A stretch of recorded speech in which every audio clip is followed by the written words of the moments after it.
What if the night itself could listen? And in Alaska it did, learning your name with each breath you took into the frozen air, waiting for the moment you set it back. What if the aurora did not ripple for beauty, but to signal something moving above the tree line in colors you cannot see until it is already beside you? Welcome back to Whispering Abyss. Tonight, I bring you 5 stories from the far north, where engines die without cause, where voices echo from snow that has no footprints, and where a single bad choice can trap you until the thaw. From eerie calls threading through black spruce to a ledger that records names before the owners have arrived. Every story here is a mystery waiting to unfold, and every answer opens a deeper cold. Which story unsettled you the most and why? Tell me in the comments so I can sleep a little less comfortably tonight. Story 1. White silence on the Dalton Highway. The first time I heard the hum, I thought it was my own blood learning how to sing. The sky over the Dalton looked like a sheet of iron with bruised light rubbing along its underside, and my breath hung in front of my face longer than it should have, a slow ghost that would not drift.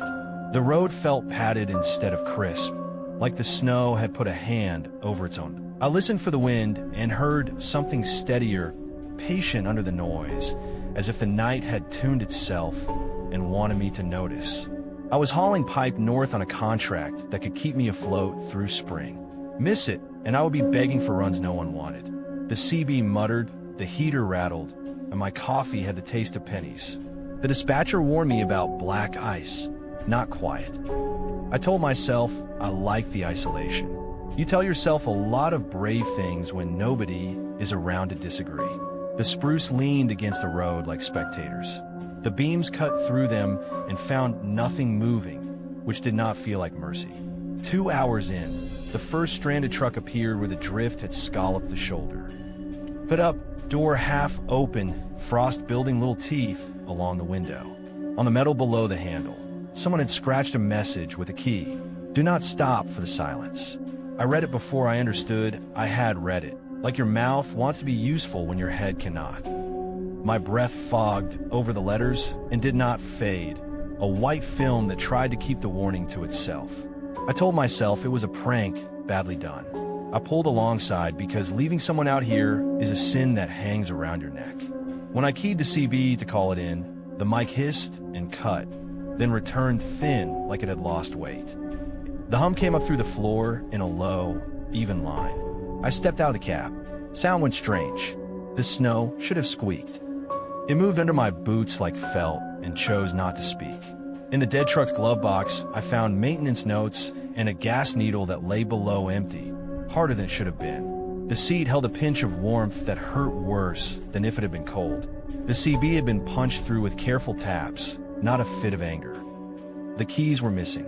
The tracks led 20 feet, then ended in a smooth, oval place where the snow looked ironed, like someone had laid down to listen. I felt watched, not by eyes, but by patience. I told myself I'd seen enough. I told myself someone had got out and hitched south. I walked back to my rig like a man, leaving a church where the sermon had decided to stare. The fuel gauge on my dash twitched lower while I watched it. Not a lot, just enough to make me think of a drip I could not see. I had topped up at the checkpoint. The needle did not care. The engine stuttered and then smoothed as if embarrassed. My headlights pressed on the road and revealed a line of dark ovals that looked wet. Black ice. The tires slid for a second and lost interest in drama. My radio popped. A voice tried to climb out, thin and young, or maybe old and far away. Help me, it said, and the hum swallowed the rest. I told myself it was a failing alternator. I told myself the fuel was gelling, and the voice was just my name echoed wrong. Red herrings are soft things to hold. The hum rode with me anyway, a companion under the idle. Every time I passed one of those wet ovals, the CB tried to speak. That is what made me notice. The pattern was too neat. Radio, oval, silence. Radio, oval, silence.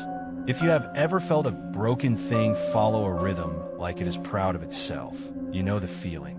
I drove as if speed could ignore a rule. The second stranded truck looked new, hazard lights blinking without sound. Frost thick on the inside glass had been wiped in a round circle by a hand that had not wanted to see too much.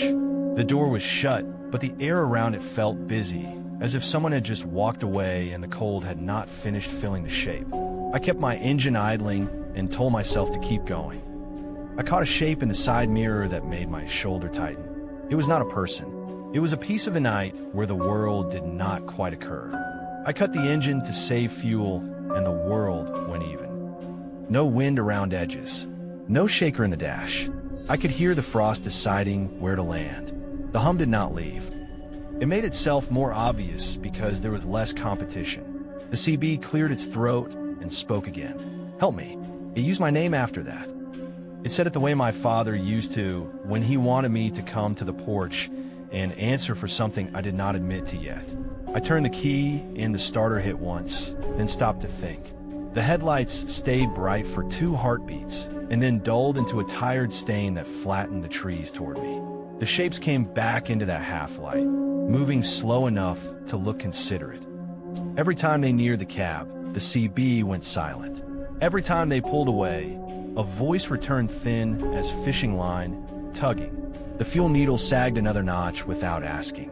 The heater coughed warm air and then exhaled cold, as if someone had leaned in through a window I could not see. I remembered the warning and felt foolish for trying to be good. I walked to the newer truck with my headlamp slicing a cone through fat flakes. The same message was scratched on its door.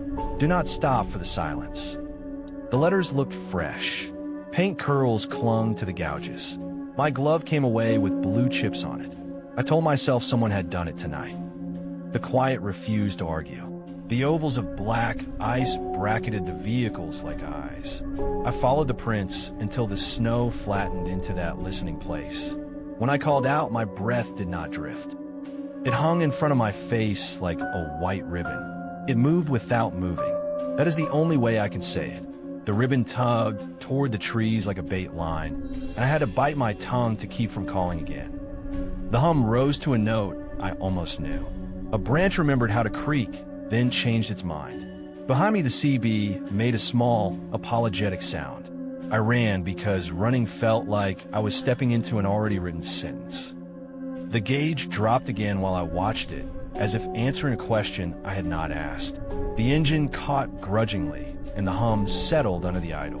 The radio found real music for 3 seconds. A bright, shallow chorus about luck. Then it smeared back into the voice. Only now there were 2 voices. One made the sound people make when they climb into cold sheets. One said my name and asked me to stop. My watch hands had given up on their duties and laid themselves together like they were resting. Time was not welcome. The third truck lay on its side in the ditch without a dent, set down like a careful child had arranged it. The warning was on its door again, more confident now. I nearly laughed. The absurd has a flavor when your fear gets tired. I looked at my glove and saw paint flecks there from a truck I had not touched. Far down the road, my headlights picked up the faint finger marks of my own tires returning from nowhere, a double line that ended into itself. Disbelief does not live long on the Dalton. Weather had not done this. Wolves had not done this. Fuel gelling could not explain warmth where there should be none, or breath that waited to be seen like it was proud of existing.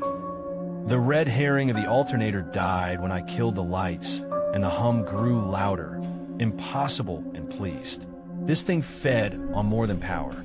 It fed on intention. Every decision I made tasted like meat to it. The black ice ovals were not accidents. They marked zones where the quiet had eaten sound until the world's surface polished smooth. Each time the CB failed, the silence had chosen it. Each time it returned, it had decided I was worth hearing. If you know the feeling of walking into a room and the air going flat, this was that feeling alive. The trees leaned without moving, and the road narrowed without changing its width. The ovals multiplied. You can tell yourself you're strong, but the math of the North does not listen. The CB crackled and gave me details it had no right to know, little things meant to make me trust it. The smell of diesel in the depot, the bent coffee spoon on the counter, a thermos I lost when I was 12. It was trying to trade familiarity for obedience. I clenched the wheel so I could not raise my hand to the mic. Begging would have been easy. I begged anyway. I said please, and the hum softened to hear it. The gauge slid lower with a kind pat. The voice told me where the emergency knife was under my seat. I had never told anyone. Mercy was not the shape here. Participation was. It wanted me to stop. It wanted me to turn the key and keep turning, to make ritual out of surrender. The power failed in ripples. Dashlight first, then one headlight. The engine clung to life because it understood an uglier rule. I grabbed the pull starter for the auxiliary heater and ripped it out by mistake. The sound echoed like a promise snapped. The smell of burnt plastic curled against my tongue. I had no safety net left. The ticking element had run to zero. I stepped out because the only choice remaining was the one that scared me most. The snow took my weight and borrowed it. The silence had learned my gait. I walked to the newest truck and told myself this would be the last time I let pity decide for me. I scratched the warning into the paint, letters rocking with my breath. Do not stop for the silence. Warmth licked the grooves like a tongue. When I finished, the CB in my own rig spoke from 20 feet away. It repeated the sentence and added a detail I had not said, something about turning the wheel full left at the clearing. The hum held steady for me like a doctor holding a light. The shapes in the road paced me with the respect of patient dogs. I backed toward the cab and felt their eagerness, kind and wrong. I slid into my seat and shut the door. The latch clicked and the sound had the weight of a stopwatch. The game changed hands and I no longer owned my turn. I turned the key and the engine caught with the courage of a tired man. The fuel light stayed on to make a point. I knew if I lingered, the radio would begin to list names I loved in a voice that could not mispronounce them. So I went forward because forward was still a word I understood. The headlights opened a clearing where the ice ovals sat like stepping stones. In the center stood a shape of absence that borrowed the outline of a coat and the height of a man. Wherever it touched, the hum stopped. Behind it, the hum resumed. It lifted its head, though it had no head. The CB said my name in the tone people use when they expect you to agree. The seeds I had tried not to catalog arranged themselves. Black ice's territory. Fuel that emptied when the thing was near. Warnings in paint that I had written without remembering. The CB as a mouth it borrowed. The twist was not that I was trapped. The twist was that I was the stranded driver each time, passing myself and trying to be kind. The loop had a taste. It tasted like the metal edge of duty. I put the rig in neutral and turned off the headlights. Darkness slid over the windshield like a glove. The hum swelled to fill the space the light left. The shapes pressed closer, friendly. I counted under my breath because numbers have their own weather. 1 to 10, 10 to 1. I cracked the door and let my breath pour out in a white sheet. It hung there and drew the attention of the absence like a candle draws a moth. While it watched that false presence, I reached under the seat and pulled the knife. I cut the strap on the last pipe in the rack. The load shifted with a deep groan that felt human. The rig lurched. The hum faltered the way a singer falters when the stage light hits their eyes. The knot man took a step that opened a seam in its outline, and the seam made a tiny sound like beads hitting a metal bowl. I slammed the door and twisted the headlights back on. For a breath, the beams caught it in full. It had the idea of a face, and the idea tried to be mine. The radio shouted my name like a welcome and a warning. The tires spun and found grip. The pipe ground against steel and threw a spray of sparks that rose and died without color in the cold. The ovals fractured with a noise too small for their size, like thin ice on a pond breaking under a bird. The hum slid off key. I drove through the center of the clearing, hands tight on the wheel. The absence did not leap. It did not scream. It thinned and folded like fog deciding it had somewhere better to be. In the mirror, my breath stood in the road behind me, watching me choose not to look back.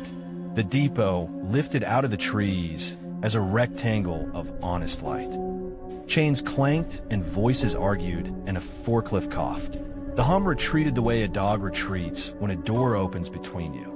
The CB spoke one last time, a single syllable that might have been my name. I pulled into the yard too fast and killed the engine like I was slapping hand. A night crewman asked why I was shaking if the heater works so well. He said he could feel warm air on his face. The gauge stayed on empty until morning like it had a grudge. By noon, the needle jumped to half, as if memory had warmed it. They asked about the paint flakes on my glove. I meant to lie and instead said the line, "Do not stop," for the silence. I did not recognize my own voice. A mechanic laughed and said I sounded like the safety man, the one who writes the memos nobody reads. He drove a newer blue truck and had not shown up for 3 nights. The yard pointed to a blue truck with its door open to the cold. The letters on it were fresh, curled at the edges like scabs. I slept 4 hours in a borrowed bunk and left before the sun could admit it had been around. The CB played Weather Like an Apology. The forest returned to its rightful distance. The road looked ordinary in the way that makes you suspicious. I told myself the loop had closed and I had slipped through the crack. Then 2 hours south, the hum began again, a thought someone else was thinking near my ear. The first oval of polished black appeared ahead, bright as an eye. I kept my eyes straight. My hand stayed steady while my heart tapped for an exit. I came up on a truck that sat at an odd angle, drifted to its belly. The door was open. The warning was on the paint. I did not slow. The rule on the metal told me what to do, and I obeyed. In the mirror, my breath stood where I had been, white and patient, unwilling to fade just because I had left. The CB clicked like a tongue deciding between words. It tried my name once, then twice, then found my father's tone exactly. The hum grew gentle, inviting. Somewhere ahead, I knew the road had already ironed a place flat. I will not tell you I drove all the way home without stopping. I will tell you the night knew me and I knew it, and we were both polite. I will tell you that the scratches still cling to my glove, and I cannot say if I put them there, or if another version of me is still putting them there as I speak. If you drive the Dalton and see a door with that sentence, keep moving. Do not look into the distance to see if the trees have leaned. Do not count the ovals. Let your breath fall away. If it does not fall, then you're already in the wrong conversation. Your breath will hang there and listen like a small, eager thing, and the silence will smile with a sound you can only feel in your... If you hear a voice ask for help and use your name like it belongs to it, do not answer. I know how hard that is. I know what kindness costs on a winter road. There's a loop north of here that keeps what it loves and returns the rest as stories. Mine came back. I do not know how many others are still circling. Story 2. The whistling between the black spruce. The first whistle rose like steam from the snow and split into 2 notes that came from opposite sides at once. I was standing at the trailhead with my glove on the crooked nail that held the missing dog poster, and the sound slid through the black spruce like a reed flute trying to learn my name. It was early afternoon, but the sun already leaned sideways on us. Resin smelled sharp in the air. Somewhere a branch cracked without falling. I looked at my friend Theo, and he smiled like a man posing for bravery he did not quite own yet. We were out to pull trail cams before the deeper storms closed the path for good. The grant paperwork did not care about legends, and neither did our rent. Theo said we could run the loop and be back by dusk if we did not dawdle. I had agreed because I needed the footage and because the quiet here had a clean kind of weight. An elder at the cafe had tapped my wrist and told me not to answer whistles after dark. She said it the way people talk about cold water, like the rule would protect me if I let it. The poster flapped against my knuckles. A husky named Miska, 1 blue, I 1 brown. Last seen near the 2nd mile marker. The nail had rusted around the hole in the paper and left a brown tear like an old wound. Theo said we would keep an eye out. He said it like a promise you make to yourself before a test. The compass clipped to his pack twitched and then spun 1 full circle as if checking the room for exits. I told myself it was interference from my phone. I slid the phone into airplane mode and the needle did not care. We pushed into the trees. The snow was crusted with a skin that cracked under our boots and then decided to forgive us. The spruce trunks stood like dark pencils, and between them the shadows leaned into human shapes. The smell of scorched pine hid under the resin, faint and sour. The first trail cam sat against a trunk with its little red eye blinking as if relieved. I unlatched it and tried not to watch the woods watching me. Somewhere ahead, the whistle trilled a low, playful tune and then stopped like it wanted to see if we would miss it. Theo lifted his mitten to his mouth and gave 2 short notes back. He did it like a boy faking casual, and he looked at me to see if I would laugh. The reply came immediately, same rhythm, but thinner, and it sounded as if it had learned the song from inside my head. I told him to cut it out. He grinned and said that if a person out there was messing with us, we would catch them on the cams. Behind me, the shadows made a shape that looked like a person facing the wrong way. I did not tell him that. The second cam sat deeper in, where the trail squeezes between 2 deadfalls. He whistled again without thinking. The answer slid in under the wind. The compass spun 2 slow circles and then stopped with the needle pointing at my boots. We both watched it, a pair of men waiting for a small machine to pick a winner. It ticked once and then went still like a hell breath. We kept moving because time has rules that monsters also respect. Light fell flatter the deeper we went, as if the sky forgot how to curve. At every 100 steps, the whistle appeared and vanished, and each time something small went missing. A twig I had snapped and drop was gone. A glove print smoothed over itself. The tiny red ribbon we tied to a branch came loose and lay in the snow with no wind strong enough to do the job. The smell of burnt pine got thicker and made a taste in the back of my throat that felt dishonest. We reached a small clearing where the trunks had been stripped in waist-high rings, bark peeled by teeth or tool. I could not tell. Resin wept down in amber tears that had frozen on the surface and stayed liquid inside, trembling. In the middle of the clearing, someone had arranged pine needles into a spiral and burnt them, leaving a dark scorch that still breathed heat. Theo looked at me like he expected me to have a rule to apply here. I remember the elder's warning and the way she had not smiled. The whistle rose in the empty air, bright and polite. Theo lifted his lips again. I caught his wrist and he winced. I told him not to answer after dark. He nodded and asked if it was dark yet. I told him no, not yet, not if we kept moving. The sky had the color of old copper. The third cam recorded us as we worked, noses white with cold. The whistle came again, farther to our left, then to our right, then behind, and then without direction at all. Something knocked softly under the snow, like a hand on a table. The compass needle began a new slow spin and then stopped to face west. We heard a bark in the trees. It sounded like a recording of a bark with a throat cut out. Miska came into view a minute later, padded and lean, coat dusted with frost in a neat uniform layer. She stood too still and then moved with a little hitch, as if the ground had changed its mind on. Theo called her, and she watched his hands move. Her eyes were not wrong. They were just blank beyond their color, like marbles with the idea of seeing. The whistle did not come from her mouth. It came from the spaces between her legs when she stepped. Theo reached into his pocket for a dog treat he keeps for strays. He does that because he has faith that food and kindness can bridge distance, and sometimes he is right. Miska's ears flicked toward the next line of trees. She stepped back without showing her pads. Her tail curled in a polite shape. I told Theo not to follow off trail. He said she would freeze tonight, and he could not live with that weight. Choice makes a sound in a place like this. It sounds like you just pushed a door that is not supposed to open. We followed. The trail markers thinned. The snow broke differently, more like ash than ice. My breath hit the scarf and came back hot with a taste like old smoke. The dog led us past a snag where someone had tied a strip of Theo's green scarf into a knot. He touched it and said he had never been out here last week. He looked at me the way a man looks at a mirror that is not sure it is him, and I said maybe a hunter found a scrap and tied it as a marker. It was a red herring I wanted to believe. The compass stayed steady now, but it pointed toward a pocket of air where no sound collected. When we stepped near that zone, the forest sounds thinned to a film, like a song played through a wall.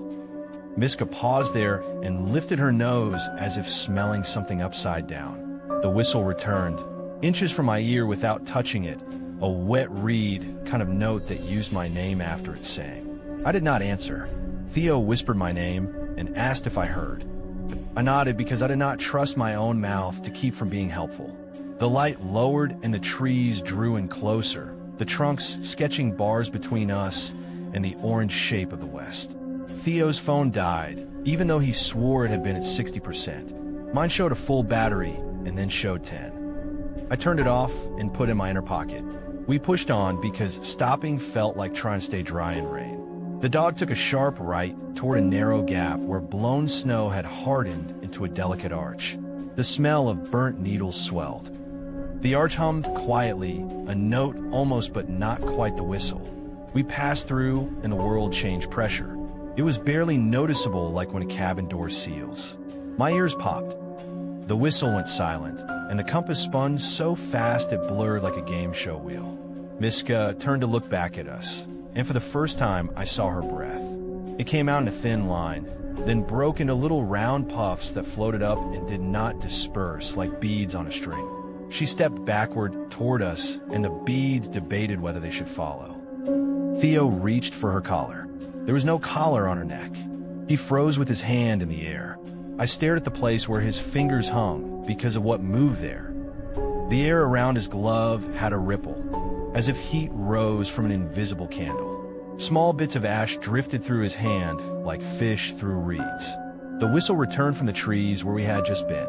It used Theo's voice to call my name and got the vowel wrong, just enough to make the word feel like a shoe on the wrong foot. Theo dropped his hand and grabbed my sleeve. He asked me to decide quickly and be right. We retreated through the arch, and at once the pressure reset.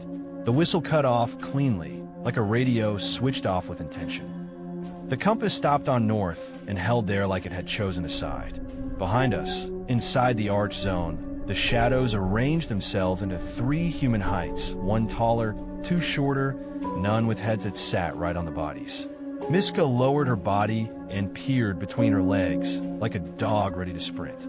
Theo whispered, "What do we do?" I said we go back to the main line and collect the cams we missed another day. He told me he heard the whistling inside his mouth now, like a draft. He said if we left the dog, she would follow this thing deeper and never find the trail. And I was 10 minutes away, maybe 15 if the clouds did us a favor. We could not call for help. The radio in my pack hissed, and then spoke a broken string of weather data, as if embarrassed. I looked at the resin tears frozen on the nearby bark and thought about fire. I thought about how smoke fills space and slow noise fills the gaps left between living sounds. We gathered dry needle from a low bed, hands stinging from cold through our gloves. We made a small pyramid and struck the steel. The spark bit and threw orange. The smell of resin flared thick and sweet with an aftertaste of acid. The arch hummed higher for a second, then softened, as if the flame made it sleepy. The whistle came back from our left where the trunks stood in columns. It copied my father's voice now and used the pet name he had for me. I closed my eyes and kept feeding the flame, and Theo kept watch and breath too loud. This was the moment where we had to choose. The elder's rule lived in my head and pressed against my teeth like a bit. Do not answer after dark. It did not say do not answer at all. I thought about the spiral of burnt needles and the way the hum lifted when smoke rose. The whistler did not live in the sound. It lived in what came after, in the absence between notes, in the negative space where your reply left a hole. If I could keep a thread of noise going, maybe the hole would not form long enough for it to step through. Theo reached for the small survival whistle on his lanyard. He looked at me for permission like a man about to cut a rope with a friend on the end of it. I nodded, and he blew one long, clear note and did not stop. I fed the fire with resin clumps and needles, and the little flames sang with a hiss and a crackle that never quite died between pops. The whistler tried to answer, but each time it sang, Theo's note left no silence, and the flame filled the micro spaces between beats. The arch shivered. The pressure wobbled. Miska whined with a sound like a squeaky hinge.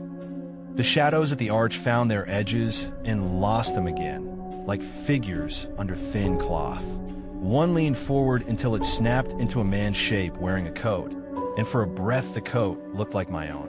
It raised one arm in the slow, cautious way of someone trying not to scare a stray.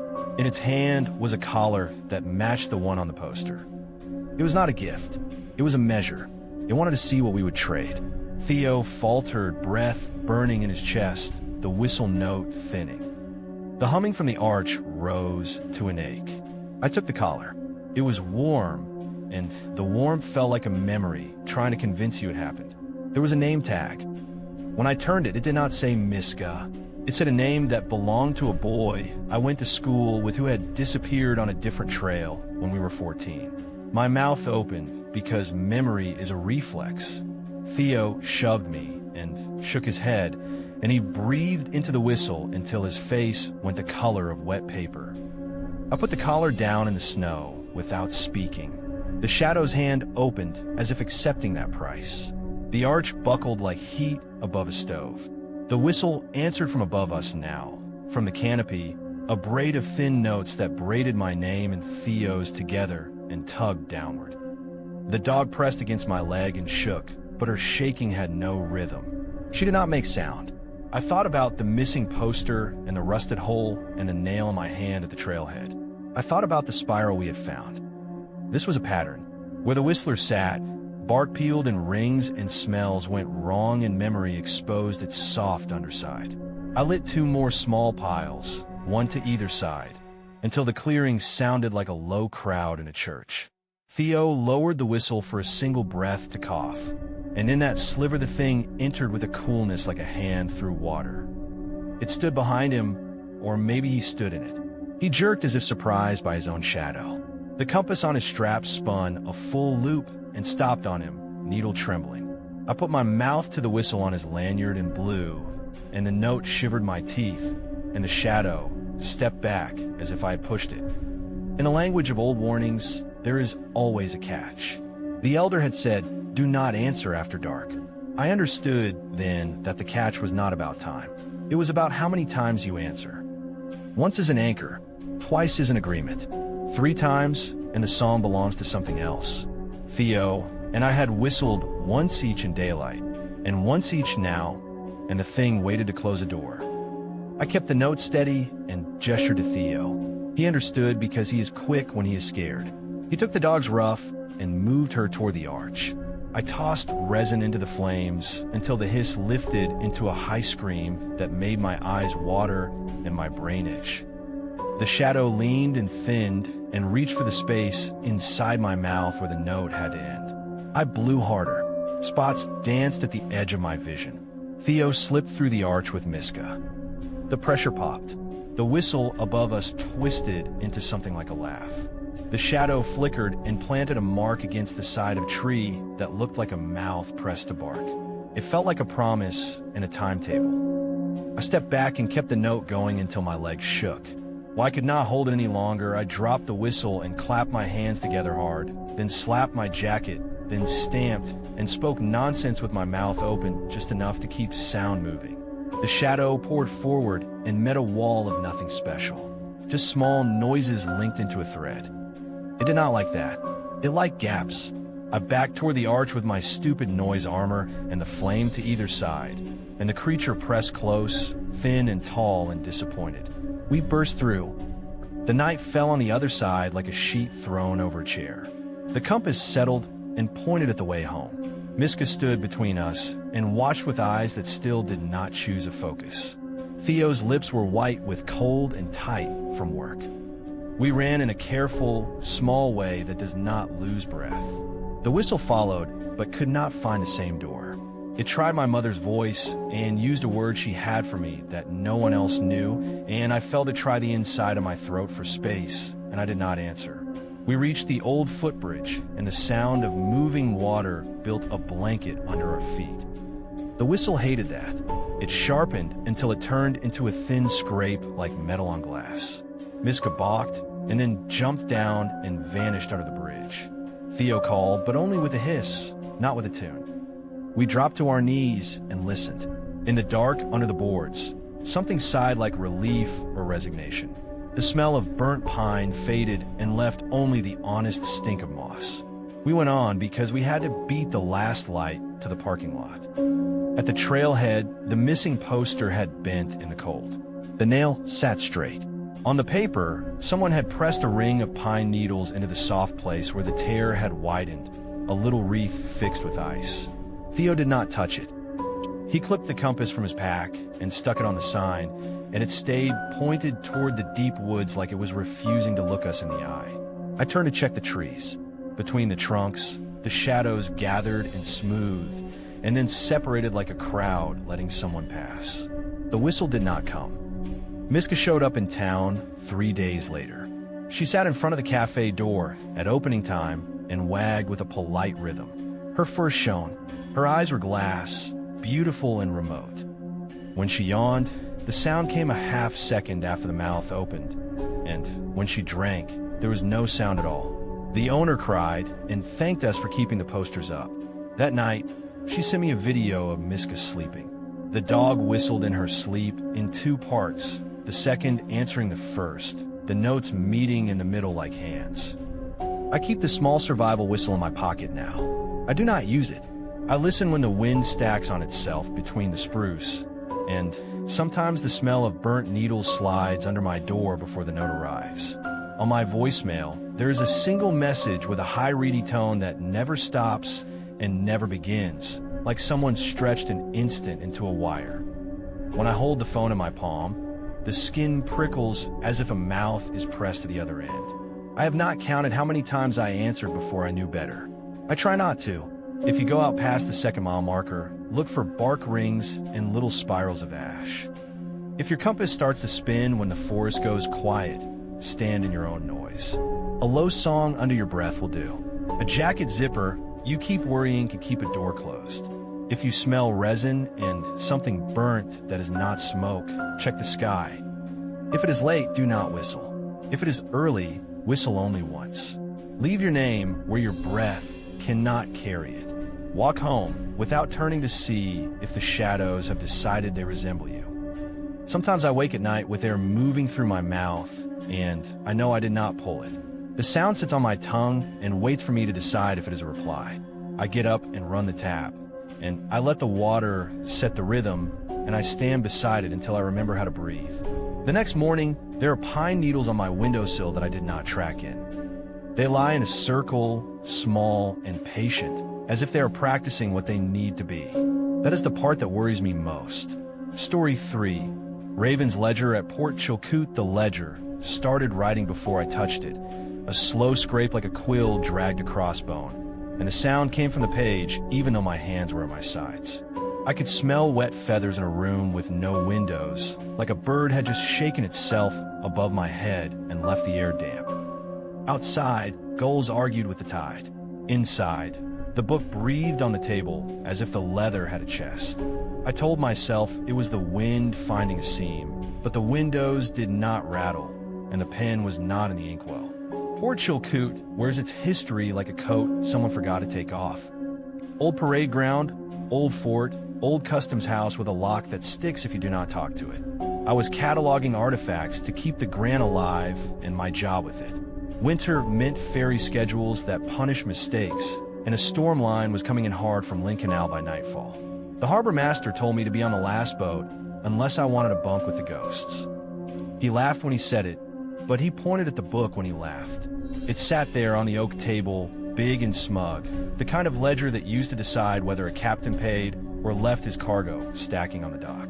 The leather was cracked in lines like a dried riverbed. The edges were blackened with fingerprints, 100 years of salt rubbed into them. The harbor master tapped it with 2 fingers and said, "Do not read it if you scare easy. If your name is in the book, better make peace quick." He had the smile locals use when they turn a warning into a joke that sounds like hospitality. I told him I was not superstitious. He said superstition is just history that remembers you. He left me the keys and a thermos of coffee and told me to lock up by 4. The raven on the customs house roof watched him go, big as a winter cat, eyes like oil. It did not blink. It did not need to. I tried to ignore it. I tried not to notice that the feathers at its throat looked wet even though the sky was clear. The scrape came again from a ledger, quiet as a tight breath under a door, and then stopped to listen. The first pages were routine. Namis, datis, cargo, finis. The ink ran from black to brown to a rusty dry red where the pen had lived too long without proper care. Then the style changed. There were fresh marks that had not existed when this place closed, handwriting that swaggered like it knew it could not be questioned. A column that should have said duty paid now said day collected. The names were not captains. They were townsfolk. Some I knew from coffee and the post office line, some I knew from the maintenance board. Beside each name, a tidy future date sat waiting. I told myself someone was playing a mean joke. I told myself my job was to photograph, not to judge. I took a picture of a name I recognized. The photo showed a blank. The screen refused to hold what the page offered. I tried again with a different angle. Same blank. The raven croaked once on the roof like a throat clearing, and the smell of wet feathers folded into the room again. I checked the ink with a cotton swab. The tip came away clean. The marks were not ink. The marks were a kind of dent pressed into the paper itself. The scrape sounded from near my left ear. When I turned, no one was there. The pen I had placed beside the inkwell lay across the ledger at a slant it had not earned. It twitched once, a tiny shiver like a live insect finding its leg again, then lay still. I listened from the doorway to see if the room made sense without me in it. The scrape began again when I put a foot back inside, like the book liked an audience. Outside, the gulls cut their voices short and the tide clammed down on the shore. The raven shuffled its feet. You learn a town by its errands. Before I came to the customs house, I had stopped at the harbor office for the keys. The harbor master had a jar of odd coins on his desk that he lets volunteers pick from, a good luck grab. He told me to take one. I drew a coin I did not recognize. Silver color, strange stamp. On one side, a bird with a long beak. On the other, a date that did not exist yet. Next year, late summer. I pocketed it because a charm is a charm if it fits the day. I forgot it until the ledger side. I sat at the table and opened to the ribbon mark. New names had appeared while the coffee cooled. I ran my finger under one and felt the indent push back like skin over a pulse. The harbor master's joke tasted flat at the back of my mouth. I closed the book and the scrape continued from inside the leather, as if a hand had refused to be interrupted. The raven beat its wings once on the roof. Feathers rasped against air. The sound matched the scrape exactly, like two halves of a whole meeting over my head and on the page at the same time. I needed air. I took my notebook and stepped out onto the porch. The cold hit the damp on my skin and made it honest. Across the parade, ground the river broke, white against the pilings. A gust moved the flag a little and then lost interest. Near the dock, the harbor master was talking with a woman I recognized from the cafe. She was crying on her feet, not sobbing, just the slow kind that flows without asking permission. He put a hand on her shoulder and looked up toward the customs house as if the building had caused it. The raven put its head down and glared at me with the top of its eye. There was a ring on its leg, an old brass band the color of old teeth. A stamp on the band looked like the bird on my coin. The smell of wet feathers rolled over me again. When I slid my hand into my pocket, the coin was warm, as if it had lived against skin all the way here. I turned in my palm, and the date almost winked. The wind rose and made a sound against the pages inside, a dry flip that tried to be casual. Back at the table, the ledger had turned itself forward 3 leaves.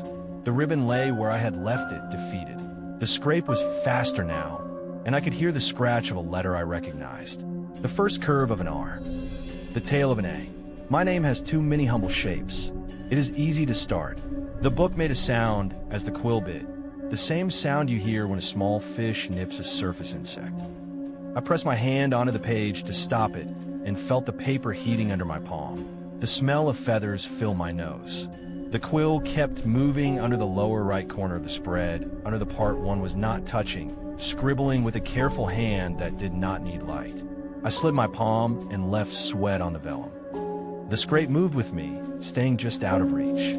I looked at the corner where the pen would have emerged, and a thin black point pushed, then withdrew, like a beak testing a seam. The room went as quiet as a cemetery when it snows. I had to decide if I would close the book or burn it. A sensible person leaves cursed objects for someone with a salary and an extinguisher. My contract had 3 weeks left, and the only thing that looked like job security in this town was doing what other people did not want to touch. I told myself I would document. I told myself that knowledge had weight and the right hands could carry it.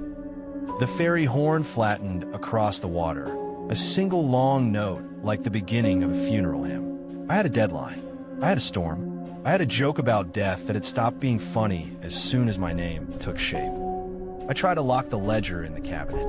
The key turned, and the scrape continued on the other side of the wood, patient and neat. I wedged the cabinet under the table and put a chair on top.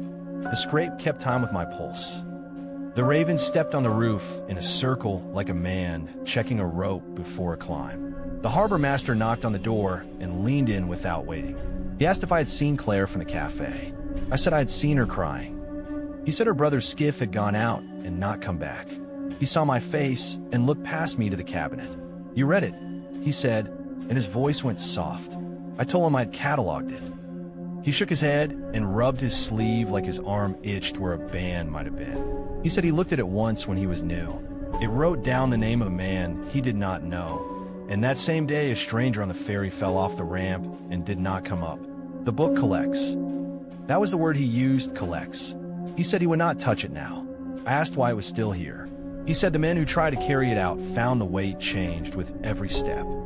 It got light enough to float, then heavy enough to crack a dolly. He said others pinned the pages and they broke the pins. He said one man tried to tear a page and the rip went in a circle and gave him a ring of paper that would not burn. He kept it in his pocket and it drew coins to him for a week, then drew him under a log boom at high tide. He stopped then. He told me to leave it with the ghosts if I wanted to see spring. He said my name would fade if the book found something more interesting. He tried to make it a joke again and failed. Outside, the sky found a lower note. The ferry schedule stood up and looked strict. He said he had to go check lines and get the last passengers aboard. He told me to bring the keys by the office and catch the boat while the water still liked the idea. He left me with the scrape, which had become a sound like a patient plan. I opened the cabinet. The ledger had written 3 more names. Why did I not know?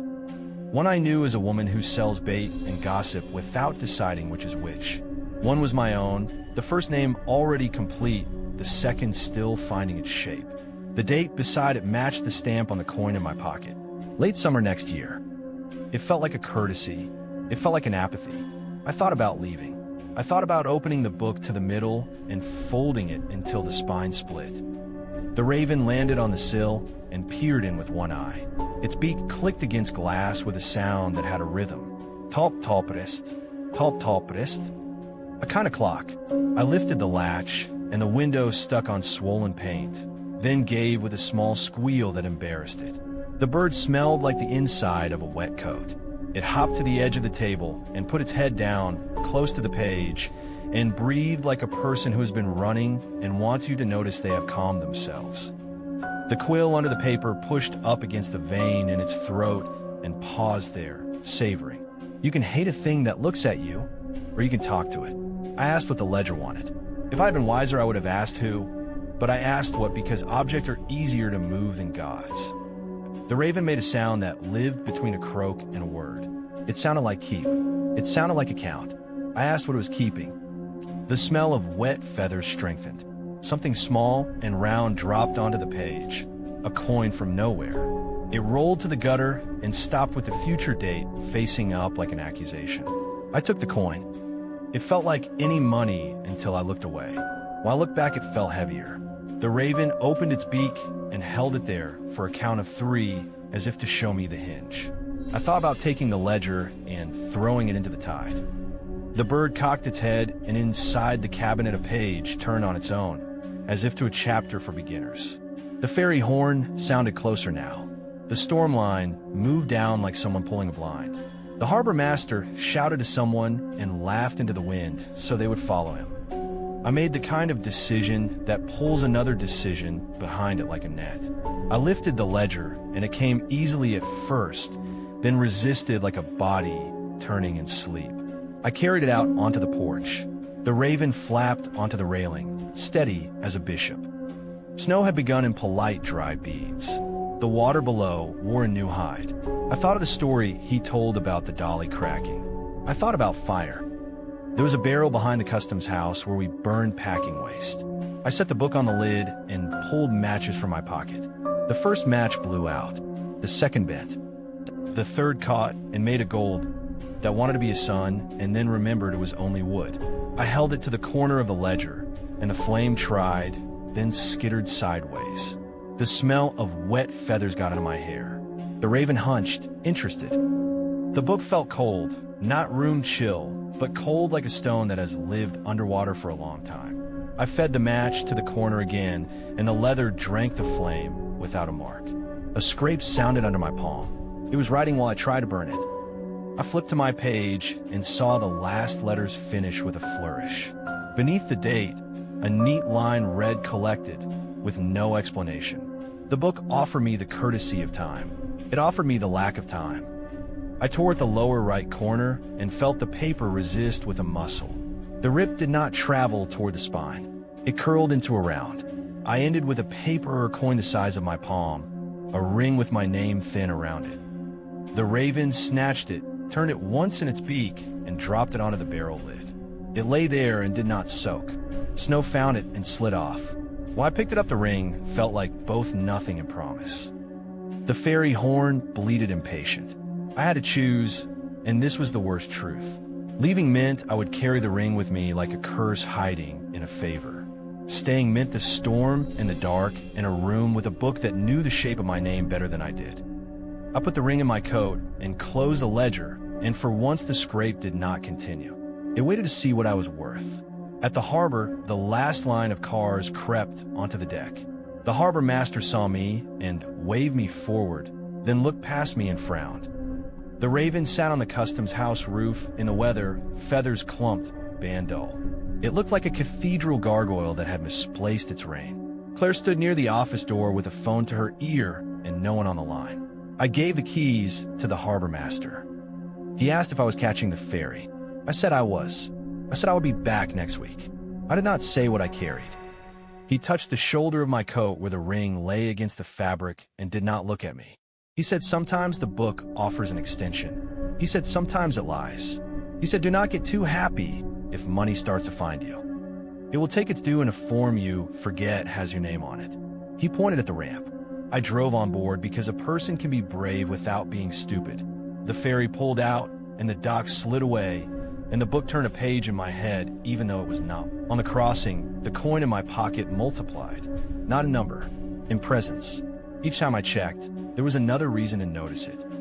A seatmate dropped quarters on the floor, and one rolled under my boot and stopped at my sole like it had found its friend. A deckhand asked if I had change for a 10, and I did, even though I had not a minute before. On the concession counter, a tip jar winked with the same silver bird. I walked outside to breathe cold air and forget money. The storm met the bow, and the bow bucked like a good horse. A week later, I was back in town. The harbor master met me with news. The bait seller had died quietly in her chair, faced like a parody of a nap. The stranger whose name I had not recognized turned out to be a cousin in from Whitehorse. He had fallen between a ladder and a barge. The book had not been wrong. It had not been kind either. I told myself coincidence does what it wants when the sample is small. He said the ledger hates that word. He asked if the raven had visited my window. I said no. He said it would. The coin performed small favors. A vending machine gave 2 drinks for the price of 1.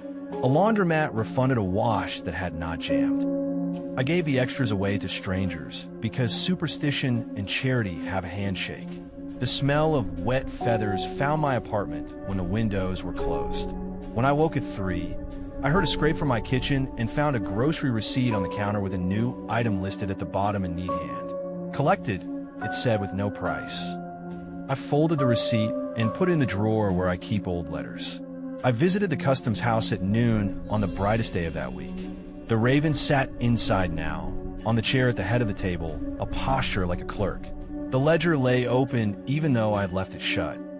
New names lined the column. Mine was among them, unchanged, patient. The ferry schedule on the wall clicked as someone leaned on it. The coin in my pocket beat like a second heart.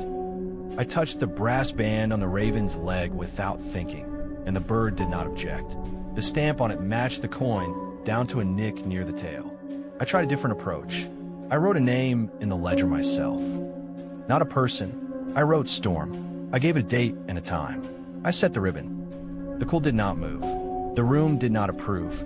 The raven clicked its beak twice and watched my hand. I wrote another word. Debt. I wrote my own name beside it. I'm not proud of this. It felt like the only language the book understood. The quill slid a quarter-inch by itself and underlined the thing I had written. My name looked very small under that line. I closed the book and left. That night, the smell of feathers swelled into something sour. The ring in my pocket heated, then cooled. The grocery receipt in the drawer added a line that read interest in a hand I knew. My phone buzzed and showed no call. I dreamed the customs house flooded and the book floated without getting wet. I woke to the sound of coins rolling across a hardwood floor and found none. The ferry horn called from a day with no sailings. The ledger was everywhere and nowhere. I understood I'd already made my choice when I took the ring. You do not always feel the trap when it snaps. I went back to the harbor office with my pockets empty. I put the ring on the desk. The harbor master did not touch it. He asked if I wanted to cancel my shift. I said I wanted to know if there was a way to pay without paying the whole price. He rubbed the spot on his sleeve again, a habit from an old age. He said the ledger keeps what it keeps. He said stories claim the raven's bargain, but the bargains end in the ledger anyway. He said the trick was not to owe what you cannot afford. He said I might be fine. I told him fine is a word for people who do not read ahead. He shrugged. He asked if I want to see something. We walked to the customs house together. The raven made room on the chair for his shoulder. He opened the book and turned to a page near the end. There were only a few lines left. He showed me an entry dated long in the future with no name, only a blank, and then a line below it that read balance settled. He said sometimes the book writes that when someone tries to cut their debt with fire. He pointed to a singe mark at the edge of the page. He said he does not know who tried it. He said the book keeps score even when the players do not know the rules. I asked him if he had ever seen a name disappear. He said once. He said a winter when the river froze wrong and the ice broke under men following the ferry channel on foot. He said the ledger took 6. He said one name faded over 3 nights until only the first letter remained. And an old woman in town woke up each time with feathers in her mouth and could not speak for an hour. She lived 2 years longer than the book allowed. He said no one knows why. We stood with the smell of wet feathers in a dry room. The raven clicked its beak and looked at the door. The ferry horn sounded from the dock, and the sky went a color that means go or stay. Choose now. I put my hand on the page with my name and next year written neat, and the page thrummed under my palm like a tight drumhead. I told the book to take the ring back. I do not know why I thought it would listen in that tone. The quill under the paper made a mark I could not see. The raven gave a tiny nod. I walked down to the water alone. The tide had turned. The barrel behind the customs house had snow in it like sugar. I set the ring on the barrel lid and waited for a message that would make me brave and smart at the same time. It did not come. The wind brought salt and a smell like oil. The coin in my pocket lay quiet for the first time in days. I flicked the ring with a finger, and it made a sound like a coin dropped into a church plate. I left it there and went to catch the ferry because my choices are what they are. When the boat pushed off, the coin in my pocket was gone. In its place was the paper ring, soft and stiff at once, my name pale on the inner curve. The date was the same. The ferry cut across the gray, and the storm held its position like a general. I watched poor Chilkoot shrink and the customs house become a toy. The raven rose from the roof and followed for 100 yards, then turned back, black against the slate. It did not blink. It did not need to. The scrape of the quill arrived in my head even though the book was far away. If you visit the old customs house and the harbor master offers you a coin, take it if you must, but count your change afterward. If the ledger is open, do not read out loud. Names like the taste of air. If you smell wet feathers in a room that should only smell of dust, look up. If a raven does not blink, remember that it does not need to, and that is a rule that applies to more than eyes. If you find a ring of paper on a barrel lid with a name, leave it where it lies. It knows the way home. I still have time if the date is honest. I do not know if honesty is a language the book speaks. The receipt in my drawer has added nothing new for a week, which might mean the ledger is satisfied, or it might mean it wants me to relax so it can collect with better posture. The harbor master says some debts thin out if you share them. He says stories are a kind of payment. I'm telling you mine in case that is true, and in case it buys me one day where a gull's cry is only a gull's cry and a scrape is only a pen skidding. The last time I visited, the book had a smear on a corner like a thumb that had slipped. The Raven had a new nick in its band. Coins at the cafe sat heavy at the bottom of the tip jar and would not break the surface. Claire from the cafe laughs again now, but she does it softly, like a woman who has learned to speak near a sleeping child. Sometimes I hear a scrape when I have not opened a book. Sometimes I find a coin under my heel and cannot say how it arrived. Sometimes I wake with the smell of wet feathers and no windows open. There is one blank line left on the page where my name sits. It is a small line, a grace or a trap, or a place to write a word I have not earned yet. Balance, perhaps. Perhaps mercy. Perhaps collected with an extra mark I have not seen. If I show up one day without my own eyes behind my eyes, you will know what was written. Until then, if you pass through Port Chilkoot and the ferry is late and the storm is early, look up at the customs house. Count how many times the Raven blinks. If the number is 0, go home while home is a place you can recognize. Story 4. Night shift in Matanuska ice caves. The first drip hit, like a clock starting its shift, a bright ping in the blue dark that echoed down a throat of ice until it sounded like a dozen clocks, all a little out of sync. I stood just inside the mouth of the cave, headlamp painting a tunnel that seemed to breathe, and felt a vibration come up through the soles of my boots. It was not the generator. It was deeper than that, a hum somewhere inside the glacier, steady as a vein. If you have ever felt a room pay attention to you, you know the sensation. I was on overnight inspection for the tour company, one last sweep before we closed the path for the season. The day crew had flagged some sagging lines and a few fresh cracks in the ceiling. My job was simple. Walk the marked route, test anchors, log drips, log sounds, log anything that wants to be remembered when the sun comes back. We keep rules out here because rules make the cold feel like a contract instead of a hunger. The generator behind me coughed once, settled, and the cave lights pushed their soft glow forward like good manners.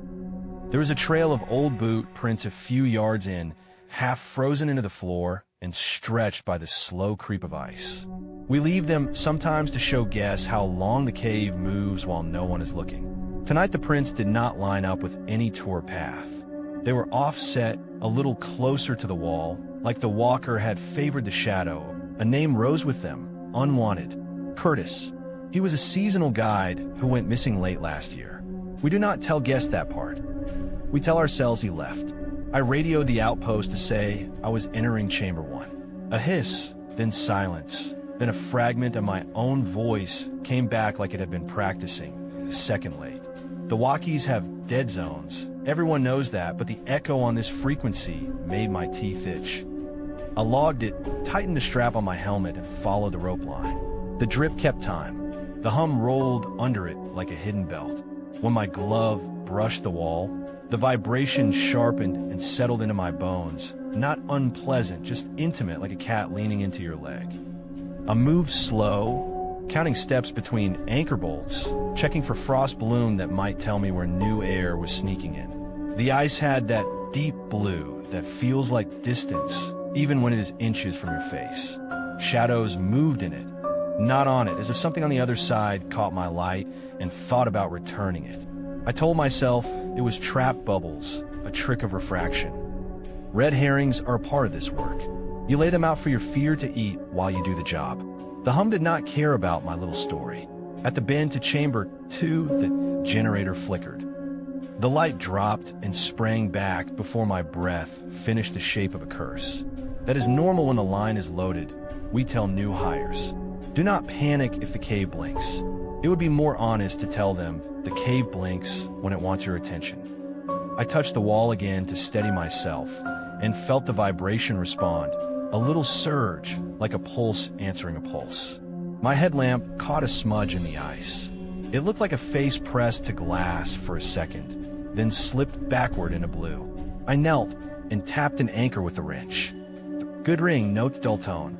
I was about to move when the radio snapped and Curtis's voice came through, or the idea of his voice, with a vowel smooth flat. His last name, then mine, then a number we use for ready status. It came once, stopped, then repeated, cleaner, like it had adjusted. I keyed my mic and said his name like a test. The cave carried the sound farther than my speaker could have. The hum thickened in my boots. The old prince angled toward chamber 3 as if they were waiting to be followed. The pen light in my pocket warmed in my glove. That was not possible, but I noticed it. I noted how the drip downshifted when the generator faltered, then sped up once the lights held. Whatever I was walking with like power. That was one of the seeds my brain planted for later. The second was the boot prints themselves, the way the ice had pinched them long, like someone had walked through taffy. The third was my own shadow. It trailed me too close on the wall, unlike a headlamp shadow, which should have stretched away. Sometimes it stood still while I moved. I reached chamber 3 and the world softened. The ceiling dipped to a low arc, and the floor held a pool of clearer ice where trapped air made constellations. The echo changed here. My breath sounded expensive. The hum came up louder, then cut off as if a hand had pressed the glacier's mouth. The radio went dead. Not hiss, not static, only the kind of silence that demands you pay attention to it. I wrote a note. Chamber 3, radio cut. I was not alone. I told myself it was the weight of the glacier reminding me I was inside a moving. Something tapped deep in the wall. A cooperative sound. Not hostile, the kind of sound you make on a countertop to show you are waiting. I pressed my palm to the ice. The hum jumped, not angry, excited like recognition. My headlamp beam showed dark within dark. The trapped bubbles in the ice did not move, but a column of shadow did, sliding around them like a fish around stones. When it paused, the drip from the ceiling stopped mid-fall and hung there for a heartbeat too long, then continued, a lazy consequence. The cave's clock had missed a tick. I could have turned around. The smart version of me would have. But the plan said complete the loop, and the map in my head said a shortcut through chamber 4 gets you past the worst of the dead zones and back to the mouth where the generator sits. The fuel gauge was taped to the side of the drum, black marker line at 2 hours. We had enough if I kept pace. My gloves stuck a little when I lifted them from the wall, like a handshake that is not ready to end. I took a breath and stepped into chamber 4. The tunnel narrowed and then opened into a hall of blue pillars that looked like organ pipes.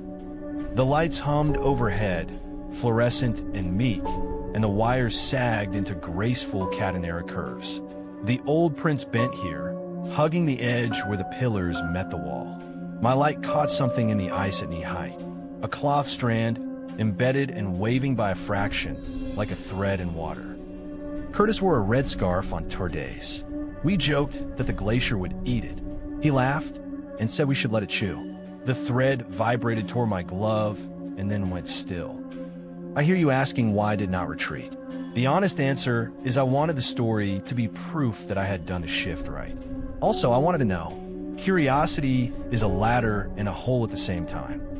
I moved along the rope toward the far end of the hall. The hum rolled under my feet, rising and falling as if it was pacing me from beneath. When I stepped on a spot where the floor arched a little, the vibration strengthened. When I moved to the center, it faded. Something in the glacier had lanes, and I was crossing them. The radio found life for 3 seconds and spat out a shape of words. Not human words, but words that tried. My name. The word stopped. The word inside. It sounded like Curtis and also like me with a mouthful of snow. I answered without pressing the key, a reflex, a mistake. My voice bounced off the ice and came back warmer, as if it had passed through a body. The drip in chamber 4 sped into a steady patter. A light overhead flickered, and the hum pulled at it like tide pulls at river. The generator coughed again and did not love me for it. I found the break in the rope line where the day crew had marked a shortcut for emergencies. I should have ignored it. I clipped past the gate and rounded a blade of ice that had chewed the path narrow. The old prince ended at a cusp in the floor where melt had sculpted a small tunnel. It was big enough for a person if the person exhaled pride. I put my glove to the frame out of habit and felt the hum assemble itself, piece by piece, until it became a tone that vibrated my teeth. The tone matched the flicker of the light above my head. I backed away and the tone eased, then followed like it had found my taste. I called the outpost and told them I was taking the long route. The radio gave me a word that was not from my crew. Collected, it said in a boyish voice, then failed. The drip missed again. The cave was building its own rhythm. I decided then to change the plan. Not a retreat, not yet, but a path that hugged the main line and stayed under the thickest ice. This was my small, smart choice, the one that saves a few minutes later when you run. Chamber 5 opens like a whale mouth. The ceiling lifts, the floor tilts, and the walls show bands of air like rings in a tree. I felt small in a good way as a tourist. As a night checker, I felt cataloged. The hum here was softer, as if the glacier was listening somewhere else.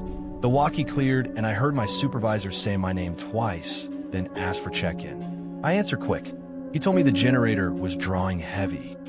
He said the meter spiked twice. He asked if I had turned on the auxiliary lights. I had not. I lied and said I would be quick. At the center of the chamber, my shadow stood still again. My headlamp was steady, my hands were steady, but the shadow on the wall did not obey. It faced me and tilted its head, and the head was a shape inside the ice, not on it. It looked like a person looking out through frozen glass. It looked a little like Curtis and a little like me, and a lot like someone deciding whether to reach for you. I put my hand on the wall, and it put its hand on my hand from inside, a glove of cold on my skin through the glove on my skin. It did not pull. It waited. I took my palm away, and it stayed there, like a thought you cannot quite shake. The radio crackled and then turned into a hum, the same pitch I felt in my teeth. I said Curtis again, and the chamber felt pleased. That is the only word I have for it. A pleasure that did not belong to me. The generator coughed, settled, dropped a note, and the lights dimmed to a low mood. I had to choose. Go on and finish, hope the fuel held, or cut back now and risk losing the map when the power died. I made the wrong choice on purpose. I told myself 5 more minutes and I would be clear. My watch said midnight. Dawn was a rumor. The drip sharpened into a staccato tap that counted faster than heartbeats. I moved into the corridor to chamber 6 and felt the floor slope under me. The rope line tightened in my glove. A sound came from behind like someone dragging a bag across ice. I turned and saw the old prints freshening, the edges rising, the shape becoming crisp as if tempers of time had reversed.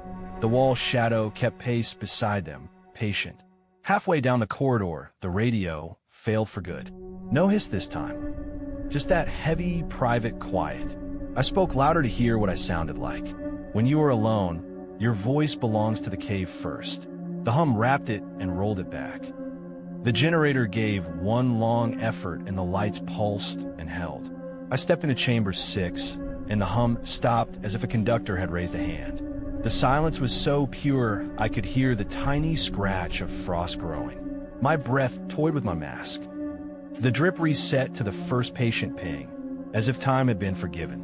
The revelation did not come as a jump scare. It came as a small picture, a fair detail. In the blue wall to my right, 3 feet back, the old scarf was not a thread. It was the full scarf pinned under ice, and the knot was one I tie, not Curtis. The knot had the little mistake I make when I am rushing. The shadow of the hand in the ice had my nail scar near the index finger. I had been following my own prints, stretched by ice and time, lured by the hum that used my touch to grow. The cave had kept a version of me. I wanted to believe in a methane pocket, in sonic weirdness, in generator noise echoing off curved walls. I wanted the red herring to be strong enough to carry me home. Then the generator flickered again, and I saw that the shadow on the wall did not blink when my light did. It kept watching, untroubled, as if it lit itself from the inside. The scarf in the ice shivered toward my glove. The hum tried to line itself up with my heart, so I would not notice the difference. I noticed. I told the cave, out loud, that I was leaving. I turned. The corridor to Chamber 5 had narrowed. Not a collapse, nothing dramatic, just a polite change in posture. I could still pass if I kept my tank low and exhale with discipline. The drip shifted into a slow tick again, like a second hand that likes me. I clipped into the rope and began to move, long, careful steps, steady breath. Behind me, the shadow did not chase. It slid beside me in the wall like a friend walking the sidewalk with you, not touching arms. The radio snapped back for a heartbeat and said one word: stay. There is always a point you cannot walk back from. Mine was the place where the corridor dipped and the rope line dropped to skirt a melt pond. The floor there was glassy and bowed. The anchors were good, I had checked them. The hum returned in 3 tones, like chords, and the lights dimmed on purpose. The generator sputtered, and I felt the cave wait for it. I had to choose whether to run and risk a slip, or keep my slow steps and let the fuel decide how much night I was allowed. I chose slow. I chose that knowing speed might also be right. The lights went out. Not a flicker, a full dark. My headlamp grabbed the scene and tried to own it. The battery bar on its side hit red. The hum grew, thrilled like applause. I stood with both hands on the rope and looked at my feet and told them to be careful. The drip stopped again and did not resume. The silence arrived as a body. I heard my own blood, and under it the glacier moving. It talked in groans and tiny snaps and one low note that could have been sorrow or could have been hunger. I did not pretend to know. I slid my boot forward and felt the ice flex. The hum leaned into my bones. The shadow on the wall tilted its head to match mine and then went still, a twin in a language I do not speak. My radio clicked and died. I was a dot in a blue throat with only my breath and a frayed song to sing to myself. I told the cave it could have my fear if it would keep my feet. I promised not to touch the wall again. That is a bad promise to make in a place that likes bargains. It heard bargain in my breath. I made it across the bow and into the shoulder of Chamber 5. The lights did not come back. The generator wheezed somewhere far behind like an animal sleeping badly. I could feel the walkway under my boots. The rope felt honest. I could get home from here if home was still the mouth of the cave and not some idea I had been sold by the hum. The shadow on the wall kept pace for a few more steps, then stopped and placed its hand where my hand would have been if I had not promised. It waited. It is waiting still. I moved faster and tripped on nothing, the way feet do when they're learning to be brave. My shoulder hit the rope hard, and the anchor sang a wrong note. The drip came back in a rush like a reward. My headlamp blinked twice and steadied, weak and loyal. The generator caught and ran, a slow, stubborn run, just enough. I told the outpost I was on my way and got a hiss for an answer, then a word I could not parse. The hum retreated under my feet, not lost, only farther, like a tide stepping back to gather itself. At the bend to Chamber 3, I heard the bag dragging sound again. I turned and saw, for a blink, a person at the edge of my light, head slightly down, posture patient. I said Curtis, and the person lifted a hand and placed it against the ice with the look of someone obeying a rule. The face looked like mine, through water. The scarf on the wall stirred and lay still. I went on because I had no good thing to say to myself if I stayed. Some choices are like that. You can only live with one of them. Chamber 2 greeted me with a breeze that did not exist. Air moved where no air should. The walkie clattered with weather from another frequency, a forecast for a town that was not ours. My headlamp showed a new crack in the ceiling, a thin, elegant line that will open wide after spring. I logged it without thinking. The hum rose through the floor and checked if I was listening.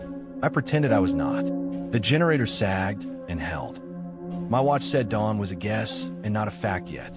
I kept counting steps because numbers do not care about ghosts. The mouth of the cave showed a square of honest dark, darker than inside, which is a neat trick.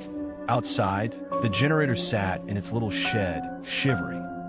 The fuel gauge had dipped below the black marker line. Not impossible, but fast. The lights in the first chamber went soft, and then strong, and then soft. The hum pressed at my boot soles one more time, like a cat that does not quite want you to leave. I unclipped from the rope, stepped on a packed snow, and the feeling stopped, as if the world had lifted a hand and closed it. I leaned against the generator door and laughed once because my body needed a new sound. The radio cracked, and my supervisor swore with relief and called me an idiot in the affectionate way. He asked if I had touched the wall. I told him I had. He told me to go home and sleep and then come back with the crew because he did not want me in there alone. He used the word alone like it mattered more than dark. I shut the generator down to swap fuel, and for 3 seconds the hum came to the surface, bold as a whale, then dived. I topped the drum, bled the line, and the lights held. The cave looked like an exhibit in a museum where everything is neat and labeled. Inside, in Chamber 6, a shadow put its hand back on the wall and waited to see if I would go back on my promise. I walked to the truck without looking over my shoulder because I wanted to give that promise a real chance to save me. If you have ever made a deal with yourself and felt a place listen, you know how carefully I closed the door. I slept without sleeping, the way you do when your bones still hum. In the morning, I found a smear of blue on my glove where ice had pressed through fabric and a faint imprint of a palm on the inside of the vinyl, mine or someone who thinks they are me. The company posted a bland note for guests about seasonal closures. The crew went in to pull cables and seal the entry. They found my notes and my new crack in the old prints, still unusually crisp. They did not find a red scarf. They did not find Curtis, but they never do. Sometimes the cave calls on the radio with Curtis's ready number to see who will answer. I do not. Sometimes my boots hum on a wooden floor that has no right to vibrate, and my cup ticks like a drip. I do not touch the walls of my apartment, silly as that sounds, not with my palm flat. As of tonight, the generator shed sits in snow like a small animal, and the cave sleeps or pretends to. Come spring, the tour path will shift, and the prints will soften, and someone will touch the wall to show a new group how the ice sings. One thread remains. The day after my shift, I checked the battery on my headlamp. The little bar read full, which is not possible after what it did. I should be grateful. I should throw it out. When I shine it at the mirror, the shadow behind me sometimes does not rise with me, and sometimes it lifts its hand and keeps it there long after mine has lowered.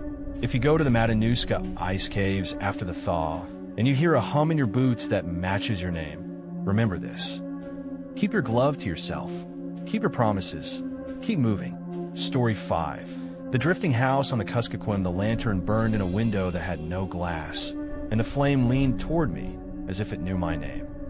The house was riding a slab of shore ice, creaking the way wood does on water, a long old sigh that sounded almost grateful. The current moved west, the house drifted east, upstream, against the river's mood, like it had ideas. I smelled river, silt though I stood on hard bank and the door was closed. If you have ever felt a room smell like somewhere you have never been, you know the feeling I mean. I was in Bethel for winter work, hauling fuel and mail on a schedule that forgives nothing. The Kuskokwim pretends to be a road in the cold, and then it remembers it is a river, and you learn humility. The house had been a rumor at the cafe for 2 seasons. People said a cabin floated upriver with its lights on, and its door latched from the inside. People said it returned things that did not ask to be returned. My friend Jonah ran a rescue airboat and swore he heard it creak on nights when the current ran hard. We were at the edge of breakup, the ice moving in plates the size of parking lots, all of them with opinions.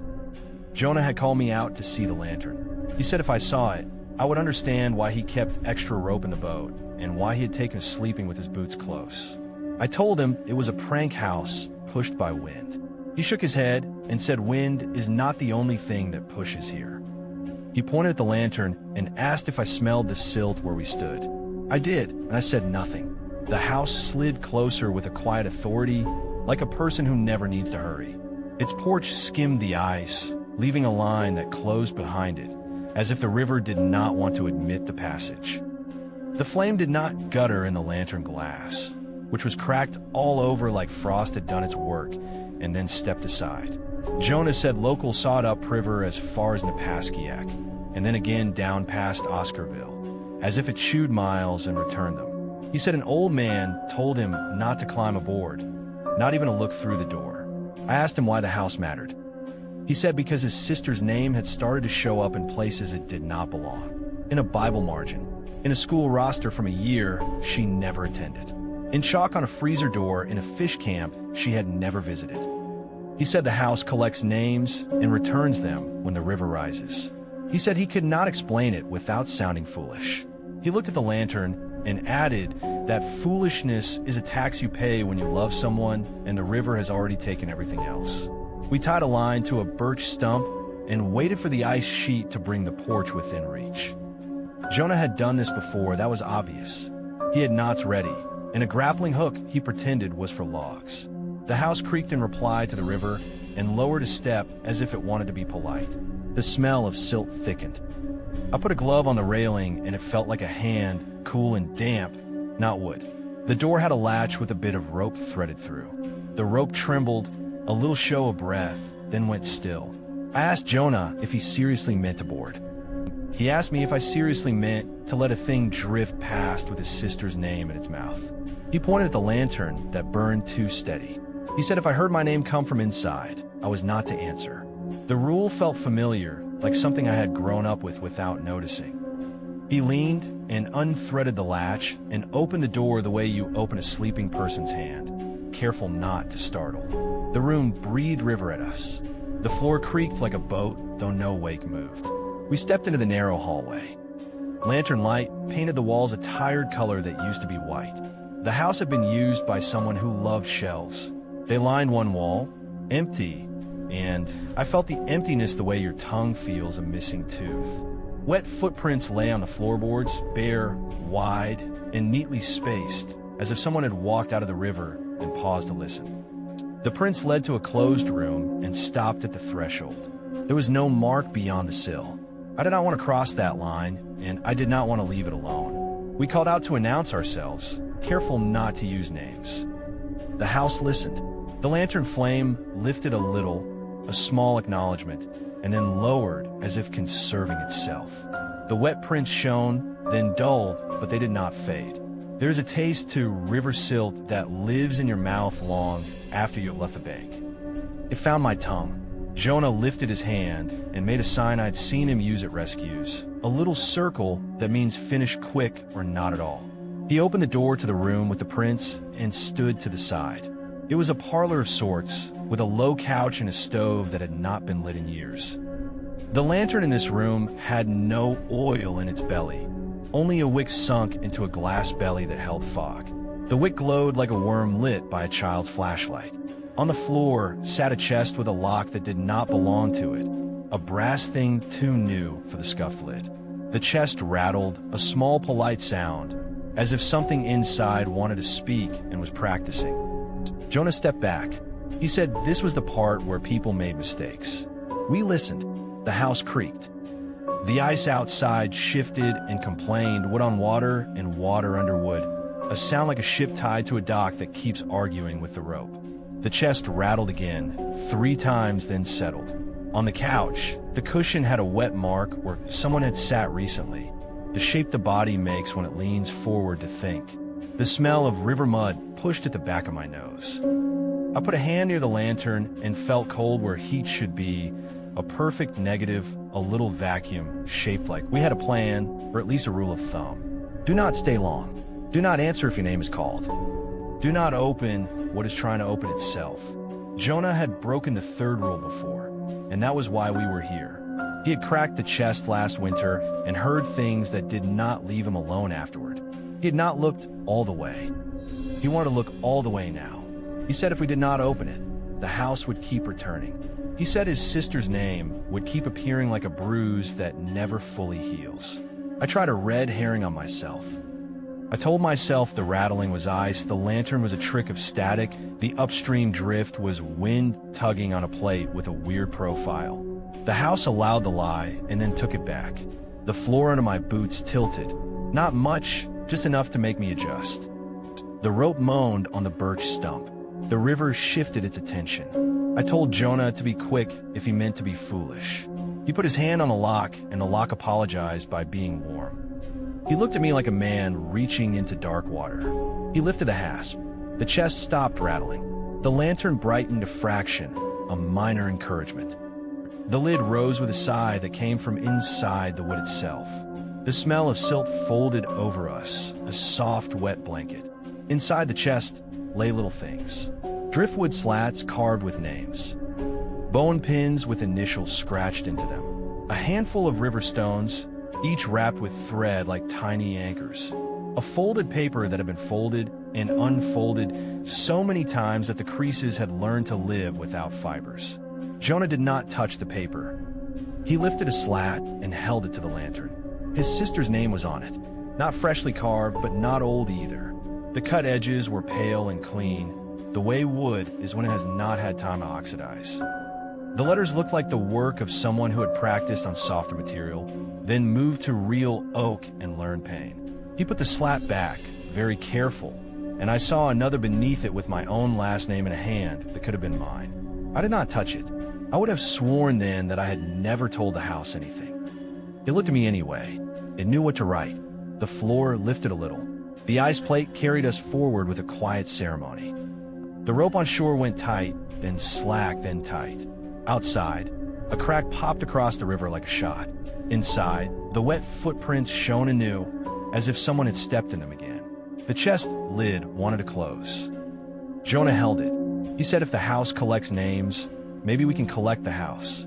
He said if we wrote the house's name, it might settle down. I asked him what the house was called. He said that was the problem. He did not know. The radio on his belt chirped and went dead. A lantern in the back room lit without a sound. The hallway filled with a low creaking that felt like breath. The chest rattled once, then hushed like a baby brought to breast. A floorboard lifted and water seeped in, a thin line that glowed separate for where the lantern light should have reached. The glow was not bright. It was simply confident.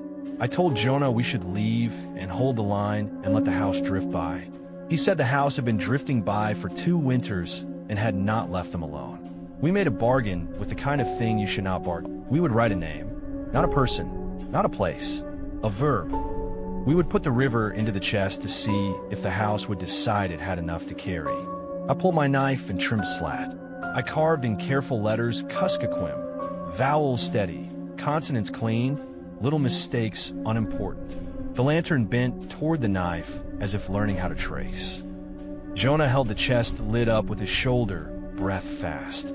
When I finished, I put the slat on top of the others, not a dare, not a prayer, just a suggestion. The house listened. It always had been listening. The floor settled flat, then listed toward the channel, then lifted again, indecisive. The wet footprints dried a shade lighter, then gleamed again, as if breath had hit them from below. The chest did not rattle. It hummed, a sound like a bee in a jar. The lantern grew a spine of steady blue at its core. The rope moaned on shore, then quieted. We felt the ice shift under us, a lazy roll, and then the clean snap of a line parting. Jonah swore, once in a voice too soft for the words. We were moving out. The plate had broken free of the berth it had chosen and rejoined the river's slow argument. The house rode on wood that knew how to float and on water that had been waiting. The birch stump looked small on shore and then looked like a memory. Jonah ran to the porch and saw the cut end of rope sucking water and sinking like a snake that had learned this lesson before. He looked at me, and I understood that our plan had been the point of no return dressed up as good intentions. The house creaked in what I can only call contentment. Inside, the lanterns held steady. The silt smell slid around corners. The chest sat open like a mouth that had found a better story. I went to the kitchen, if that is what you could call it, and looked for tools. There were none. Drawers that should have held forks cradled smooth stones wrapped with twine. A cupboard that should have held plates held river glass wired into little loops. The house collected items that do not float easily and taught them to. I opened the back door and saw the black line of open water ahead, a channel where the ice had torn itself. We had a choice: jump and risk the chop of the channel edge, or stay and try to ride the house at an angle to the current so it would grind against an eddy and beach itself. Jonah chose to stay. He moved to the porch and grabbed the pike pole from its slot, a real one this time, used for shoving ice aside. He looked at me for agreement, and I gave it, because following a friend into a workable mistake is how you keep two people from having two worse ideas alone. The house turned its front toward the darker water and creaked, pleased. We pushed. The pole bit mush ice and then found purchase on thicker shores of white. The house resisted only slightly, like a sled that knows what hill it prefers. The current took the edge of the plate and tried to spin us. The lantern at the window leaned with the roll and stayed lit, wick bright even when the wind should have coaxed it into a cough. The chest in the parlor shut itself with a little respectful thud. I heard the lock click without a hand. The wet footprints in the hall shifted one board forward, closer to the door. The channel took US. Open water slid under the plate with a noise like teeth on glass. The house dipped, then climbed, then dipped again. The porch went ankle deep, and the lantern stayed steady. Jonah yelled above the water, and I did not hear him. Sound changed shape where the river opened. The house tilted a polite bow, and the parlor took on a sheet of water that did not look like a flood. It looked like the room had decided to be the river without waiting for the river's permission. The lantern burned under the lip of the table for a second and did not die. We reached the far edge of the channel, and the plate bumped, turned, and half climbed onto a raft of slush that stitched itself into a surface under us. I shoved with the pole and felt something push back from below, not a log, not gravel, something with give. The house creaked approval. The chest rattled a tiny thank you. Jonah laughed like a man who has just realized he might live, then stopped and looked down. His boots were leaving wet prints indoors, the same size and spacing as the ones we had found. They were not rising from his soles. They were rising from the boards. He lifted his foot and a clear print remained, the water pulling in a toes and heel in neat duplicate.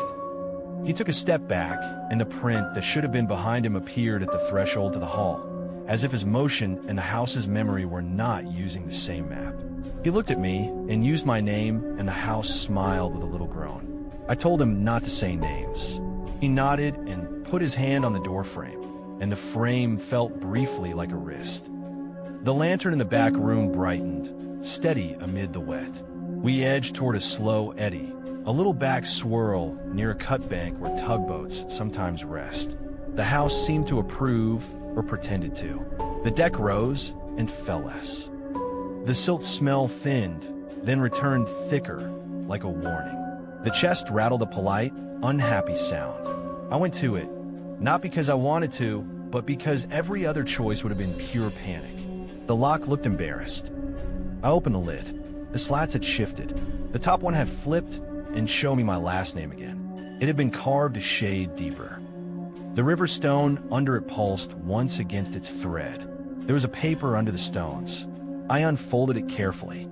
The creases resisted and then sighed. Inside was a list of names and dates in pencil faint from time, with two names underlined. One was Jonah's sister. One was a boy I had known when I was 12 in a village farther upriver.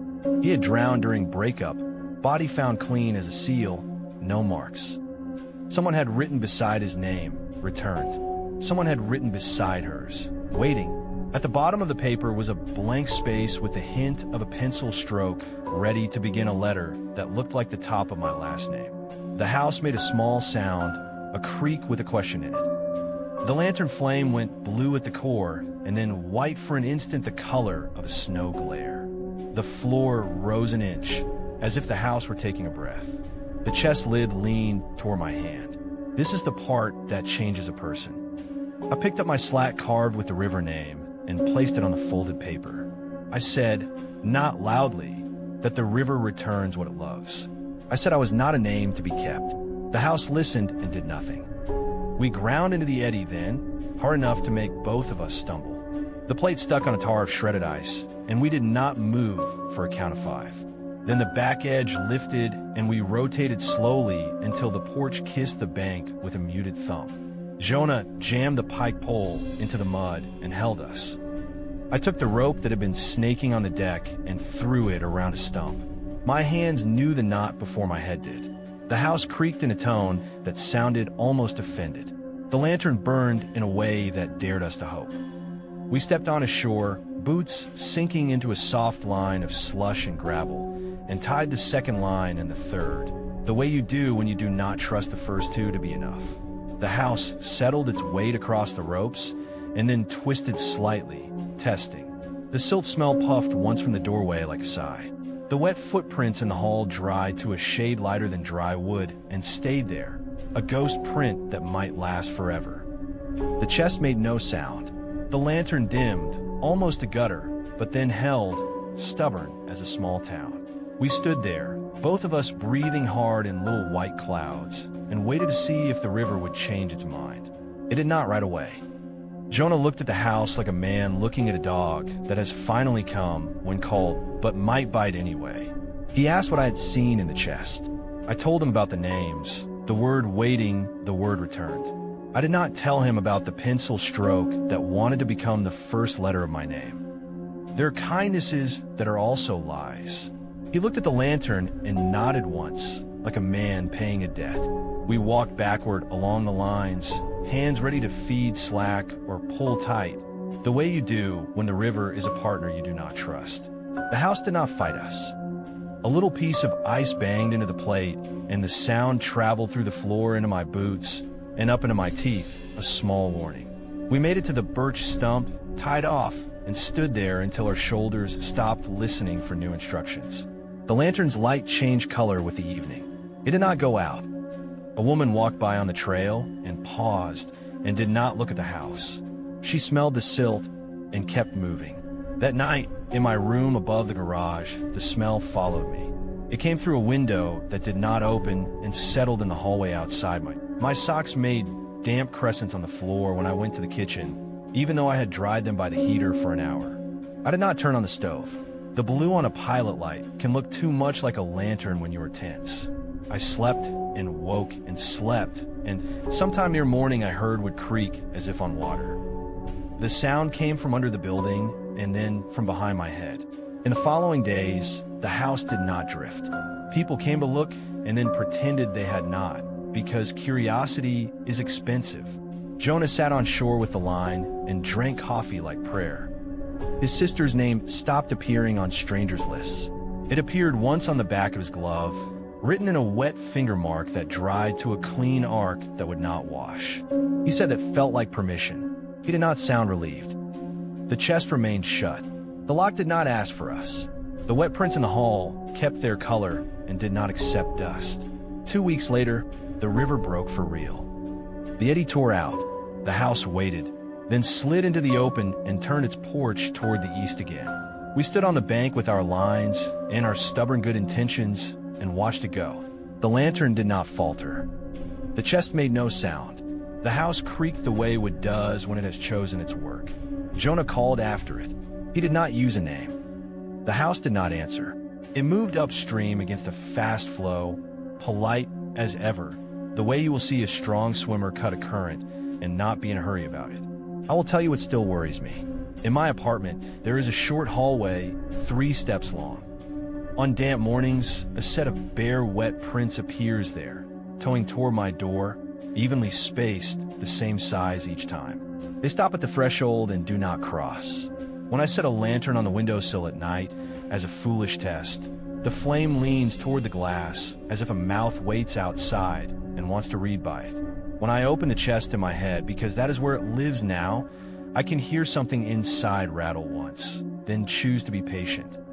If you live along the Kuskokwim and you smell silt where there should be only dry wood, look out past your porch. If you see a house that moves against the river like a fish deciding, do not call to it with a name you want kept. If you have to climb aboard, talk like you are in church and keep your answers short. If you find the chest, remember that little pieces of wood can carry a story as far as any boat. If a lantern burns without oil, respect it. It may still be burning underwater, and if it is not burning for warmth. I keep a slat under my bed now, carved with the river name, a reminder that there's a language here I will never speak well. When I touch it, my fingers smell of silt. Sometimes my boots creak on a dry floor, and sometimes my walls answer with a soft and old sigh, as if a porch were turning on ice. I am careful with names, especially my own. I say Jonah's sister's name only when I'm certain no water is listening. I keep one lantern by the door and another in the truck. Both lean as little flames do when a mouth is near. You might ask what became of the chest. I cannot answer without lying. I want to tell you we dug it up when the house beached itself again, and we freed every name and burned the box and threw the lock into spring water. I want to tell you the house left empty and polite and never returned. I can only tell you what I saw. The paper with waiting and returned. The pencil stroke with the hint of my last name. The house choosing to move east when nothing else did. The smell of river silt in rooms that ought to smell of coffee and dust and nothing more. When the thaw finishes and the river lifts its voice, I still hear would shift at night. It is a creek that holds the shape of water, patient and old and never tired. Sometimes the wind puts a glow on my window before I light anything. Sometimes I dream the chest rattles once and then again, and a third time, and then quiets, as if someone has put a hand on the lid and promised to open it in the morning. There is always one thread I cannot pull. I think the house knows mine, and I know it's. If you ever smell silt where no river runs, you will understand why I keep listening. And that brings us to the end of tonight's journey into Alaska's darker corners. From the Dalton Highway silence that listens, to the black spruce that sing back when you whistle, to a ledger that writes our names before we're ready, to the humming ice caves, and finally, the drifting house that carries what the river won't release. The North has a way of keeping its own record. Sometimes it's carved into ledgers, sometimes frozen into walls of ice, and sometimes it rides the river at night, waiting for the next name to answer. If one thing lingers, let it be this. The most dangerous things are rarely loud. They are patient. They wait for you to speak first. Thank you for staying with me through these 5 stories. Which one unsettled you the most? Tell me in the comments. I always read them, though after nights like this, maybe I shouldn't. Until next time, keep the lights close, keep your name to yourself, and whatever you do, don't answer the silence.